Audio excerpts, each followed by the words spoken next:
মজার মজার সব ইসলামিক কার্টুন পেতে আমাদের চ্যানেলটি এখনই সাবস্ক্রাইব করুন আর পাশে থাকা বেল আইকনটি প্রেস করুন।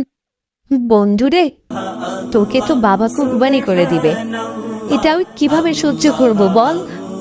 আমার চোখের সামনে তোকে জবেহ করবে, এ আমি সহ্য করতে পারবো না রে ভাই। তুই তো আমার সব থেকে কাছের বন্ধু, আমাকে কত ভালোবাসিস, আর তোকে আমি বাঁচাতে পারবো না? আমাকে মাফ করে দে রে লাল্লু, মাফ করে দে। মাকে কখনো কাছে পাইনি, তোকে পেয়ে আমি মায়ের দুঃখ ভুলেছিলাম। আমার সুখে দুঃখে সব সময় তুই আমাকে সাহায্য করেছিস ভাই, সেই তোকেই বাবা কোরবানি করবেন?